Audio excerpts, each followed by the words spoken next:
J'aurais dû me douter que c'était une mauvaise idée de venir.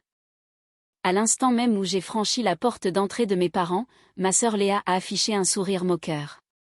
Oh, génial, l'entrepreneuse est là. Comment se porte ta petite appli, Chloé?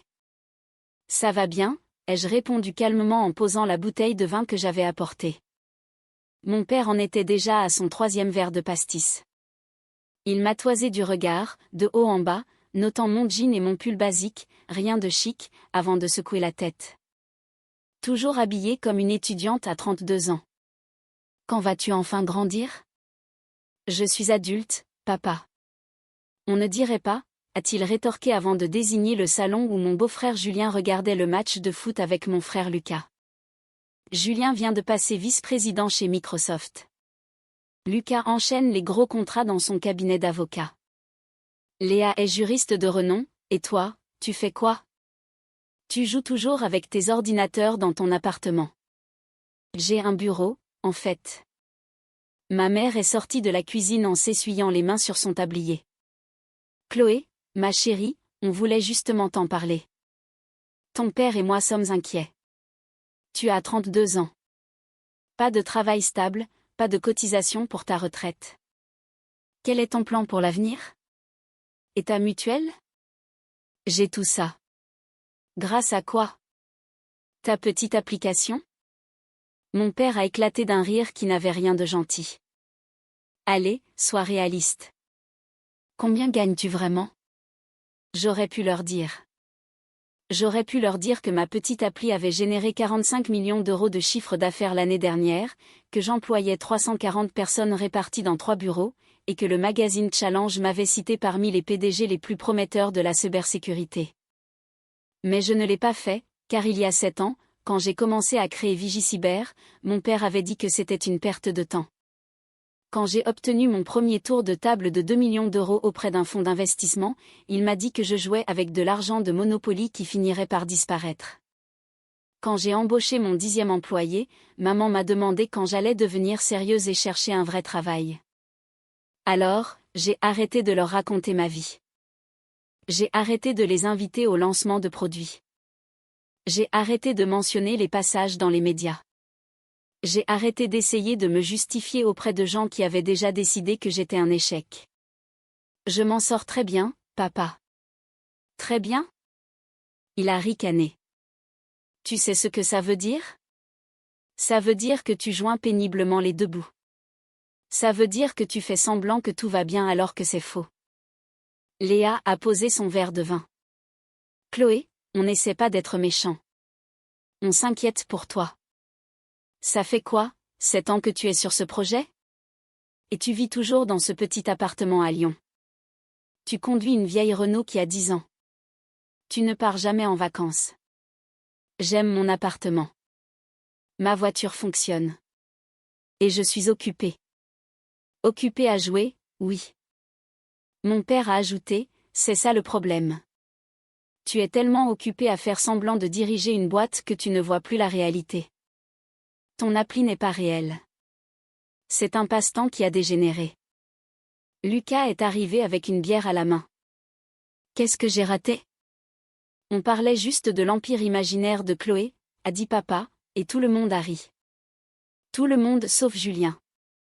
Julien travaillait dans la division sécurité entreprise de Microsoft. Il était resté silencieux toute la soirée et me fixait maintenant avec une expression étrange, mais il ne disait rien. Tu sais ce qui fait le plus mal? A dit maman d'une voix douce, ce qui était d'une certaine manière pire que la colère. Quand les gens me demandent ce que fait ma fille, je dois inventer quelque chose. Je leur dis que tu es dans la technologie. Je ne peux pas leur dire que tu prétends être PDG d'une entreprise fantôme. Ce n'est pas un fantôme. Alors pourquoi n'avons-nous rien vu? A exigé Léa. Pas de bureau. Aucun employé qu'on ait rencontré. Aucune preuve concrète. Pour ce qu'on en sait, tu passes tes journées sur ton canapé avec ton ordinateur portable. J'ai un bureau. J'ai des employés. Mais bien sûr. Mon père s'est levé, vacillant légèrement. Tu sais ce que je pense? Je pense que tu as honte. Je pense que tout s'est effondré et que tu es trop fier pour l'admettre. C'est pour ça que tu ne nous montres rien. C'est pour ça que tu es toujours trop occupé pour nous rendre visite. Tu te caches. Je ne me cache pas. Alors prouve-le. Montre-nous ton bureau. Présente-nous tes employés. Montre-nous une seule preuve que cette entreprise existe vraiment. Je suis resté là, serrant mon verre de vin, sentant le poids de cette année de mépris m'écraser.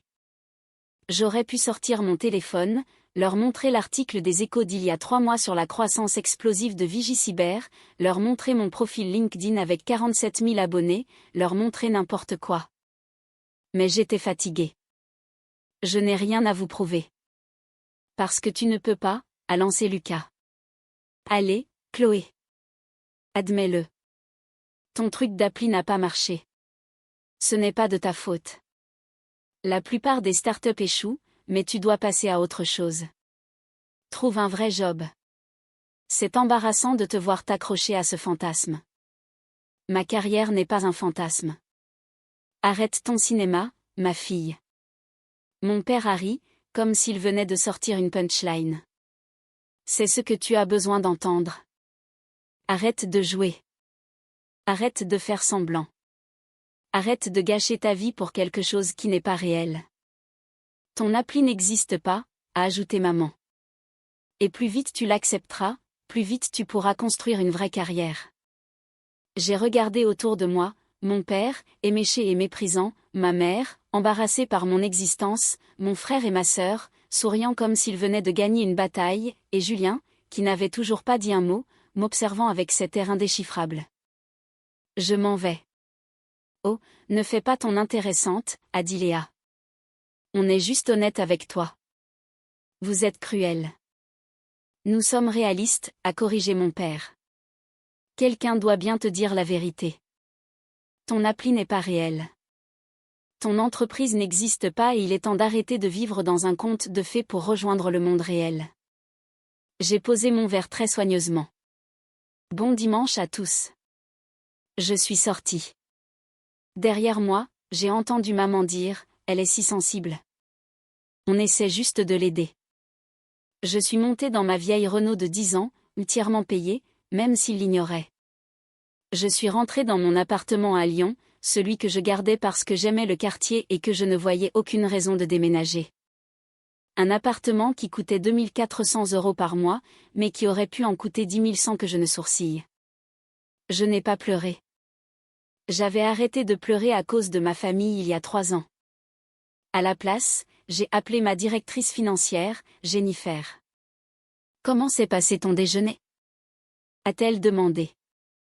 Mon père m'a dit d'arrêter de jouer. Il a dit que ma boîte n'existait pas. Un long silence a suivi. Est-ce qu'ils n'ont pas Google? Ton visage a fait la une de la presse économique 2 fois cette année. Ils ne regardent pas. Ils ont décidé il y a 7 ans que j'étais un échec et rien ne les fera changer d'avis. À quelle heure est l'annonce de Microsoft? J'ai regardé ma montre. Dans 14 heures. Oh, a murmuré Jennifer. Oh non. Aussi. Chloé, Julien va je sais. Ton père va je sais. Ça va être je sais. Un autre silence. Tu vas bien? J'ai regardé mon reflet dans le rétroviseur. 32 ans, fondatrice d'une entreprise de 180 millions d'euros partie de rien, sur le point de conclure la plus grosse acquisition de l'histoire de la cybersécurité française, et ma famille pensait que j'étais au chômage. Je vais bien. À lundi. Je suis rentrée chez moi, dans mon appartement de 150 mètres carrés avec balcon donnant sur la ville. J'avais racheté tout l'immeuble il y a 2 ans. Ma famille l'ignorait aussi. Je me suis servi un vrai verre et j'ai attendu le matin. L'article est tombé à 6h47. Microsoft rachète Vigicyber pour 180 millions d'euros en numéraire. L'opération marque la plus grosse acquisition du géant technologique dans le secteur cette année. Chloé Martin, 32 ans, rejoindra Microsoft en tant que vice-présidente de la sécurité entreprise. Mon téléphone a commencé à sonner à 6h51. Jennifer, c'est en ligne. Mon responsable RP, David, déjà 23 demandes d'interview. Mon investisseuse principale, Catherine, félicitations Chloé, c'est historique. J'ai fait du café en regardant mon écran s'illuminer de notifications, messages d'employés, mails de journalistes, LinkedIn qui explosait. À 7h14, mon beau-frère Julien a appelé. J'ai décroché. Chloé? Sa voix tremblait. Chloé, est-ce que c'est bonjour, Julien? Je travaille dans la sécurité entreprise, Chloé. J'ai vu l'annonce. J'ai vu ton nom. Ton visage. Je suis en réunion sur cette acquisition depuis 6 semaines et je n'avais pas ton nom de famille et Martin, mais il y a des milliers de Martin et je n'ai jamais fait le lien. Chloé, es-tu la Chloé Martin? Oui. Vigicyber. Tu es la PDG de Vigicyber. Je l'étais. Maintenant, je suis ta nouvelle patronne. Oh mon Dieu. Long silence. Oh mon Dieu. Hier soir. Le déjeuner. Ton père. Il a dit on a tous dit je me souviens très bien de ce qui a été dit, Julien. Je ne savais pas. Je te jure que je ne savais pas. Si j'avais su, tu aurais quoi? Tu m'aurais défendu? Tu leur aurais dit la vérité? Silence. Tu savais que quelque chose clochait, ai-je dit doucement. J'ai vu ta tête hier soir. Tu avais des soupçons, mais tu n'as rien dit.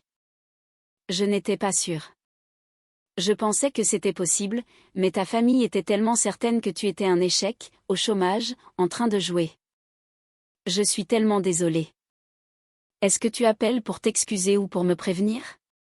Quoi, Julien? Tu es dans les réunions pour cette acquisition. Tu connais les détails. Tu sais que je vais être ta supérieure directe. Tu sais que le communiqué de presse est public depuis 15 minutes. Alors je te repose la question, tu appelles pour t'excuser ou pour me prévenir que ma famille va bientôt découvrir la vérité?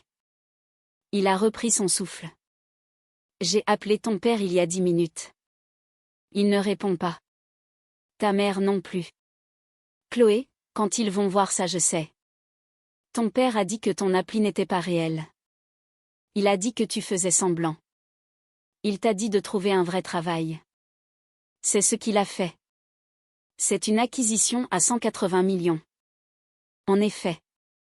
Chloé, toute ta famille va réaliser qu'ils ont eu tort sur toi pendant 7 ans. Oui, je suis au courant. Qu'est-ce que tu vas faire? Rien. Je vais faire mon travail. Je vais aider Microsoft à intégrer Vigicyber. Je vais diriger ma nouvelle équipe. Ce qui arrive à ma famille est leur problème maintenant, pas le mien. Ils vont t'appeler, probablement. Qu'est-ce que tu vas leur dire? J'y ai pensé. J'ai pensé à 7 ans de mépris, 7 ans de moquerie, 7 ans à être traité comme un fardeau embarrassant. Je ne sais pas encore. À 7h43, mon père a appelé. J'ai laissé sonner. Il a rappelé à 7h46, puis 7h52, puis 8h03. À 8h15, il a laissé un message vocal. Je l'ai écouté en haut-parleur en préparant mon petit déjeuner.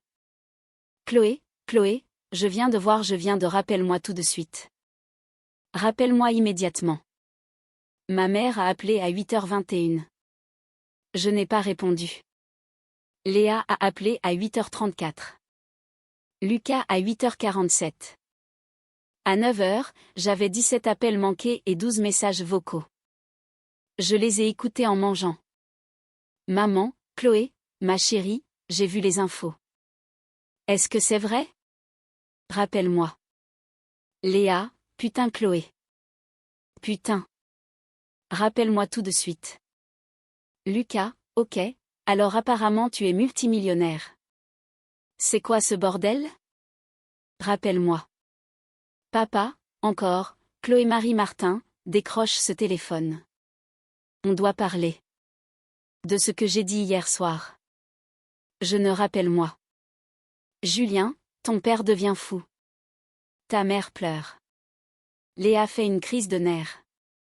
Lucas répète, c'est quoi ce délire? En boucle.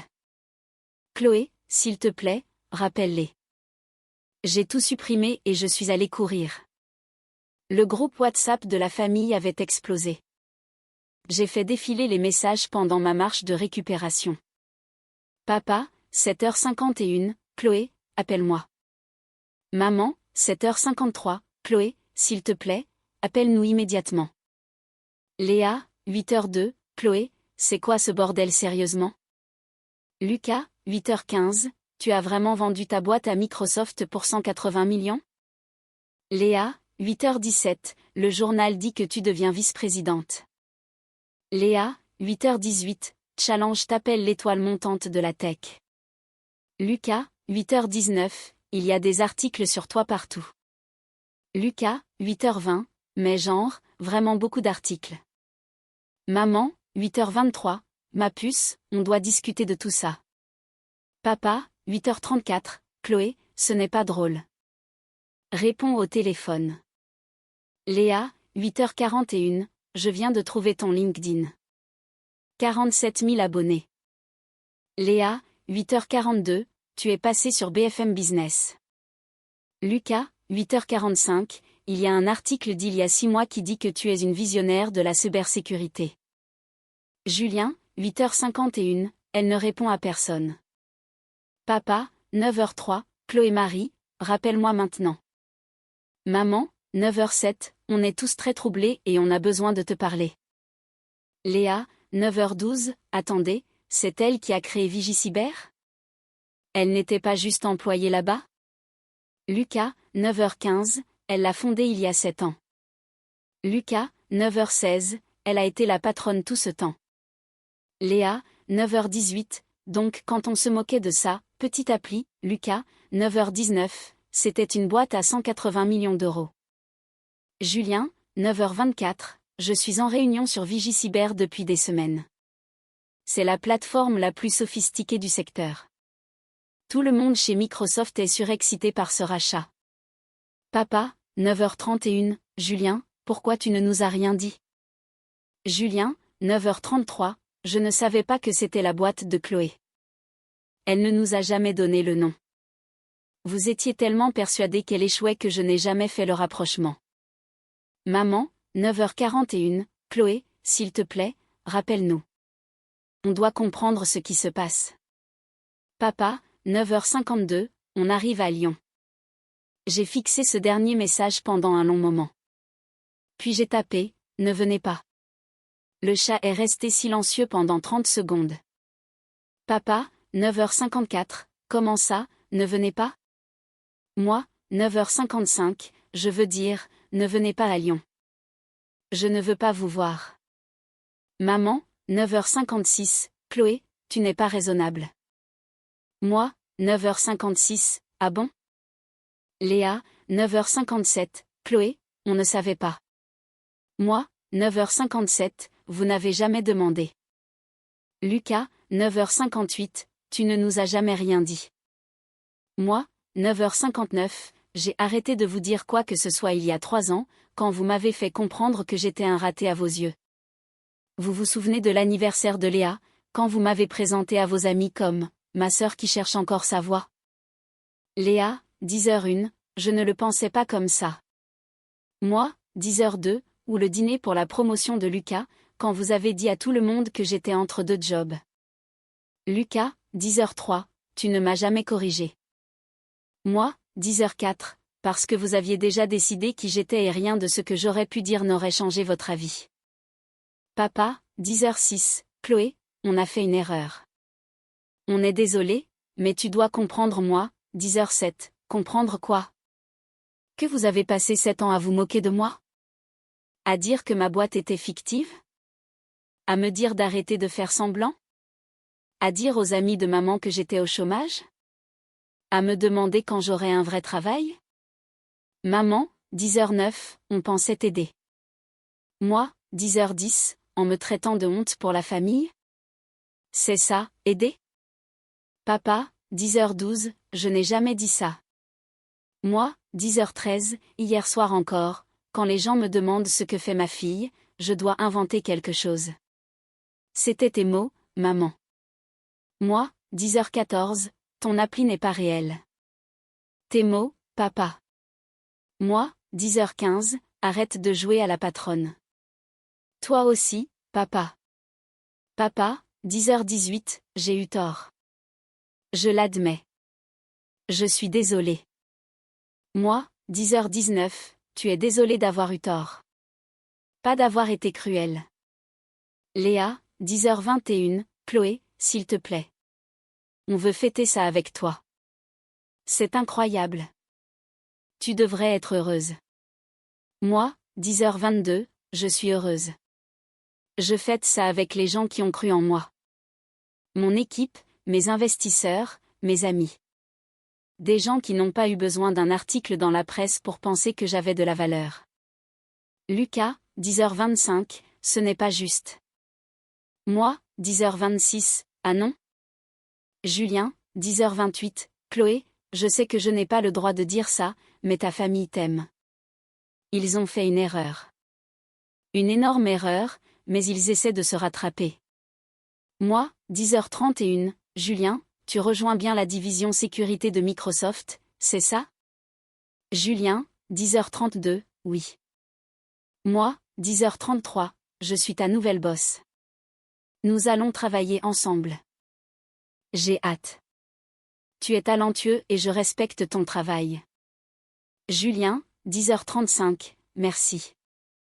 Moi, 10h36, mais concernant ma famille, je ne suis pas intéressé par une réconciliation qui n'arrive que parce que Microsoft vous a forcé à voir la réalité. Je ne suis pas intéressé par des excuses qui viennent de l'embarras plutôt que d'un vrai remords. Maman, 10h39, Chloé, ce n'est pas juste. On est ta famille. Moi, 10h41, alors agissez comme tel. Pendant 7 ans, vous m'avez traité comme un échec, comme une gêne, comme quelqu'un à mépriser et à plaindre. J'ai bâti une entreprise dont 340 personnes dépendent pour vivre. J'ai créé une technologie qui protège des millions d'utilisateurs. J'ai fait quelque chose qui compte. Et vous ne l'avez pas vu parce que vous aviez déjà décidé que je ne valais rien. Papa, 10h45, on n'a jamais dit que tu ne valais rien. Moi, 10h46, vous avez dit que mon entreprise était fausse. Vous avez dit que je jouais à la marchande. Vous avez dit que je devais rejoindre le monde réel. C'est quoi la différence? Léa, 10h49, on voulait juste que tu sois stable. Moi, 10h51, je suis stable depuis 5 ans. J'ai une excellente assurance, un plan retraite solide, plus d'économies que vous tous réunis. Je possède mon immeuble. J'ai 3 autres propriétés en location. J'étais stable pendant tout le temps où vous aviez pitié de moi. Lucas, 10h54, tu possèdes ton immeuble? Moi, 10h55, et tu n'as jamais demandé. Parce que tu avais déjà décidé que j'étais fauché. Maman, 10h58, comment on était censé savoir? Moi, 10h59, en demandant. En écoutant. En me traitant comme une adulte plutôt que comme une enfant qu'il fallait corriger, réparer et sauver d'elle-même. Papa, 11h03, qu'est-ce que tu attends de nous? J'ai fixé ce message longtemps. Qu'est-ce que je voulais? Des excuses qui signifient quelque chose. Du temps pour digérer 7 ans de rejet.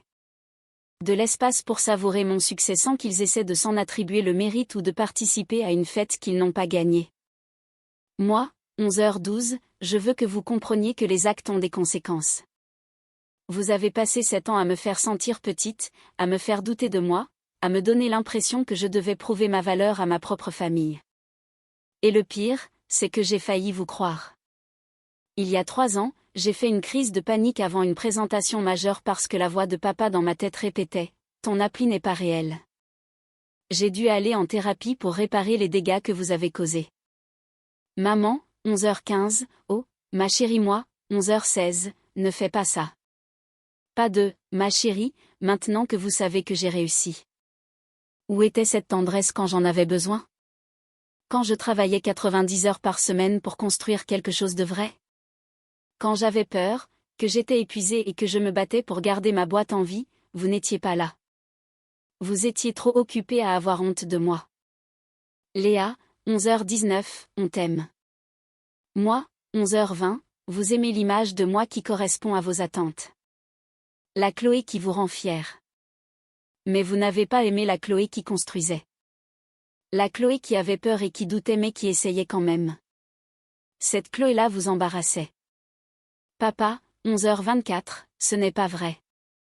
Moi, 11h25, ah bon? Dis-moi papa, c'était quand la dernière fois que tu m'as posé une question sur mon travail? La dernière fois que tu m'as demandé autre chose que « Quand est-ce que tu vas trouver un vrai boulot ?»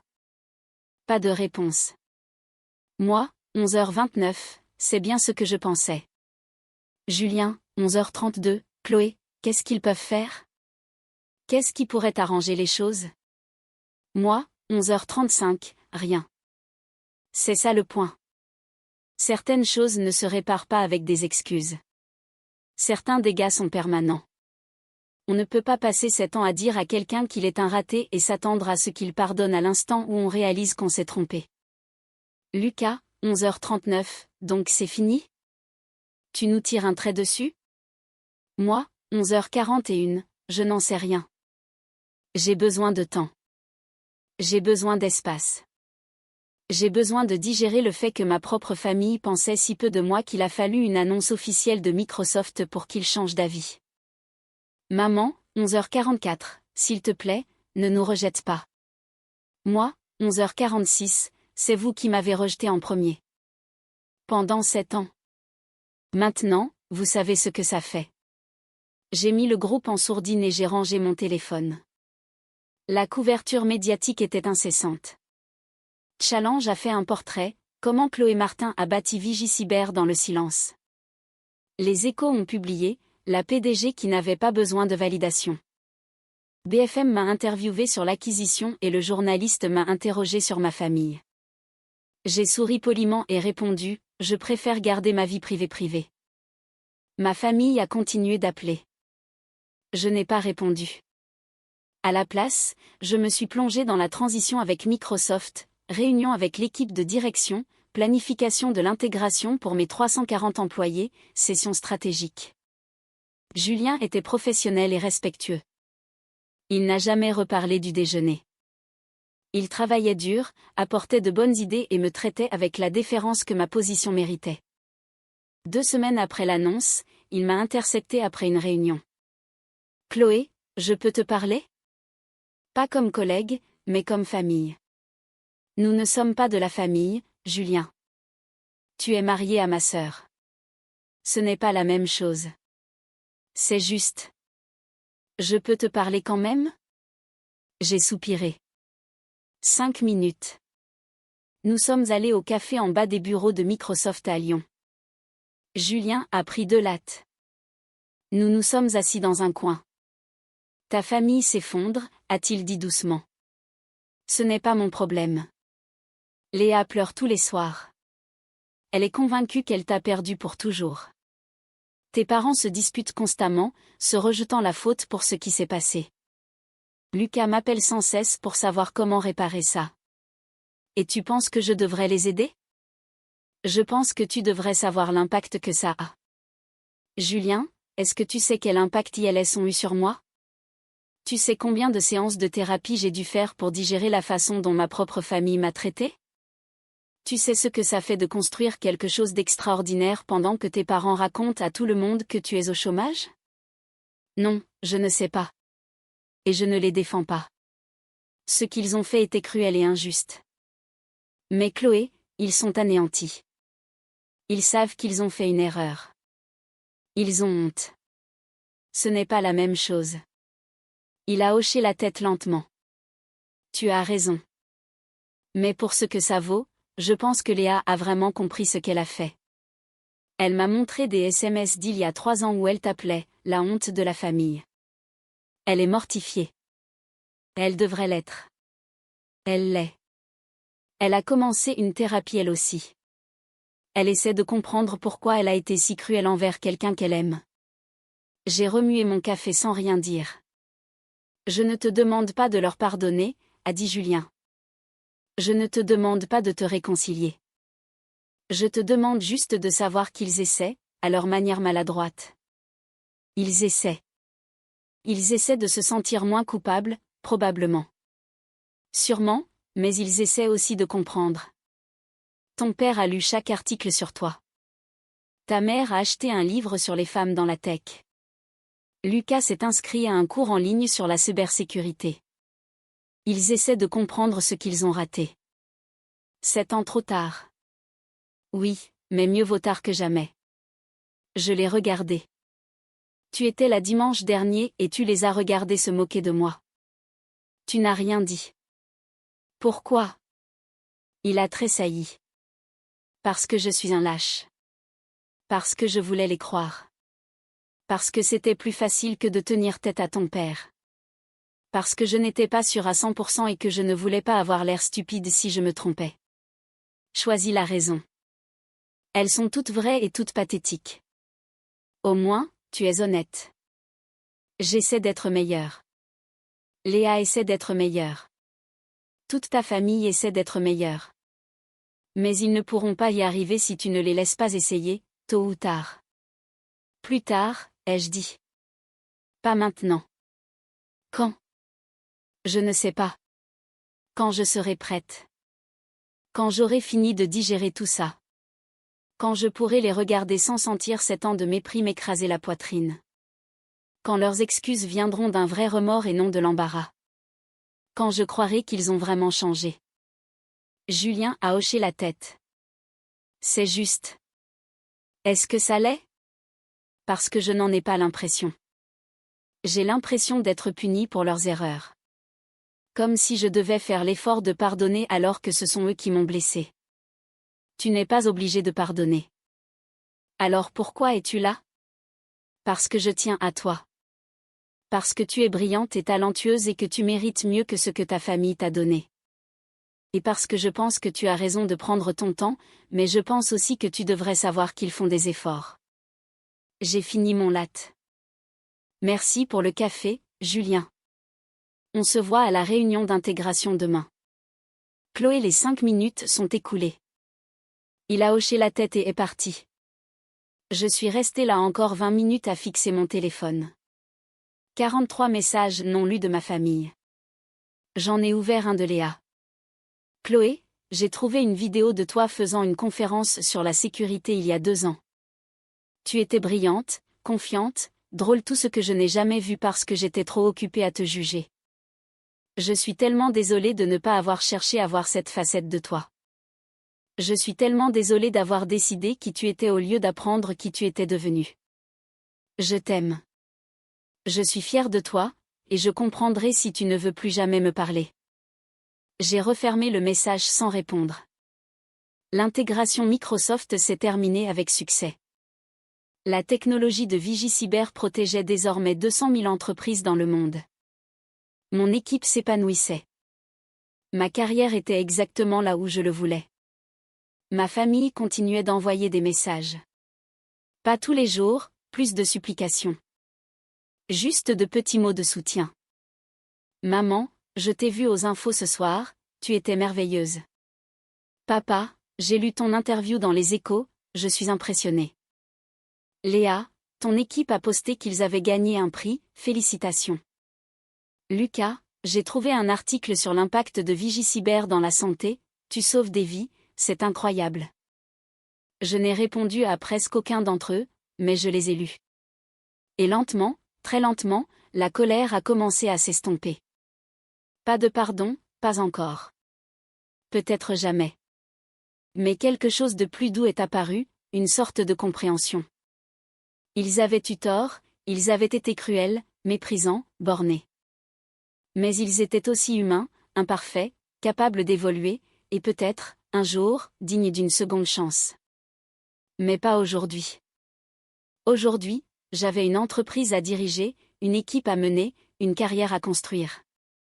Aujourd'hui, j'étais exactement celle que j'avais toujours été. Chloé Martin, fondatrice, visionnaire. Pas parce que ma famille l'avait enfin vu, mais parce que j'avais toujours su que c'était vrai. Et c'était, au fond, la seule validation dont j'avais besoin. 6 mois après l'annonce, j'ai reçu une lettre par la poste, manuscrite, de mon père. J'ai failli la jeter, mais la curiosité a été la plus forte. Chère Chloé, j'ai écrit cette lettre 47 fois. Je recommence à chaque fois parce que rien ne me semble à la hauteur. Rien ne capture l'ampleur de mon erreur. Je ne t'ai pas vu pendant 7 ans. Je te regardais et je voyais un échec. Je voyais une gêne. Je voyais quelqu'un qu'il fallait réparer. Je n'ai jamais vu ton éclat, ta vision, ton courage, ta détermination. Je n'ai jamais vu ma fille bâtir un empire pendant que je lui disais de trouver un vrai travail. Je n'attends pas de pardon. Je ne le mérite pas. Mais j'ai besoin que tu saches que je te vois, maintenant. Je vois ce que tu as bâti. Je vois ce que tu as accompli. Je vois la force qu'il t'a fallu pour continuer quand ta propre famille doutait de toi. Je te vois, Chloé, enfin, vraiment, complètement. Et je suis tellement désolée qu'il ait fallu un article de presse pour m'ouvrir les yeux. Je t'aime. Je suis fière de toi. Et je comprends si cela ne signifie plus rien pour toi. Papa. J'ai plié la lettre soigneusement, je l'ai rangée dans le tiroir de mon bureau et je me suis remise au travail. Peut-être qu'un jour, je répondrai. Peut-être qu'un jour, je pardonnerai. Mais aujourd'hui, j'avais une réunion avec le conseil d'administration. Aujourd'hui, j'avais des présentations à faire, des décisions à prendre et un avenir à construire. Aujourd'hui, j'étais trop occupée à être celle que j'avais toujours été, une fondatrice dont le succès ne dépendait pas du doute de sa famille, mais du fait qu'elle avait appris à croire en elle-même quand personne d'autre ne le faisait. Et c'était, je l'ai réalisé en entrant dans la salle de conférence, ma plus grande victoire.